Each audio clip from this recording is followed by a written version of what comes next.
the barriers to music are quite low for black and brown people, right? So, and because we've had the opportunity to create in this space unmitigated, we've been able to stick to our center, right? So hip hop, R&B, jazz, funk, rumba, samba, bossa, reggae, raga. I mean, the list goes on. That center. And the world's migration to these centers, I mean, can you imagine your life without jazz? Can you imagine your life without funk? Can you imagine your life without hip hop, R&B, all these beautiful expressions? Well, the barriers to entry there are low. So we can, you and I can start a band right now, and we'll be on the road. Right. Well, in the cinematic arts, it's much, much different. The barriers to entry are much higher. Well, that's where you start to see the discrepancy in terms of who gets the journey to who. Because we do not know the cinematic equivalent of jazz. We do not know the cinematic equivalent of funk. Because people haven't been allowed to just create and make it. And whenever you get a chance to get into this space, you're told how to do it.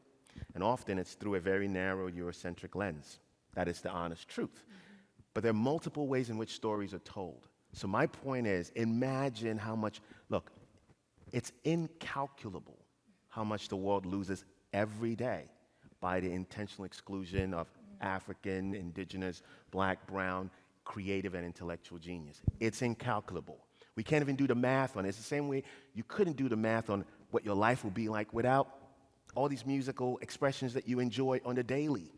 When you're going through things and you play that R&B record, can you do the math on how that makes you feel? You can't. It's the same way that when you haven't seen these movies and when the artists haven't been free to create, unmitigated, the world is only worse for it. So again, my encouragement to entrepreneurs in this space and creatives in this space, go for it, create that space. Fight through the red tape and the blockades, because what happens is that the world is better for, and we only foster more, whether we like it or not. We only understand each other more. We're only clearer about where each other comes from. And to me, that's how the world gets better. Oh my gosh, amazing. Can you talk a little bit about, let's get to the color purple. Yes. In this journey to the color purple, what were some of those challenges and experiences that you can share with us? Well, when you are making a studio picture, it comes with the territory. But I'll say the first biggest one is that I happen to be the first Ghanaian to make a studio picture of a budget level. So, and I don't think there's much to applaud there. The reality is that who do I call when I'm in that vortex of not understanding, not being supported, not being protected? Who do you call to say, when you did this back in blah, blah, blah, how did you manage to? And that's why, I think it's incredibly important that we get out of the phase of firsts.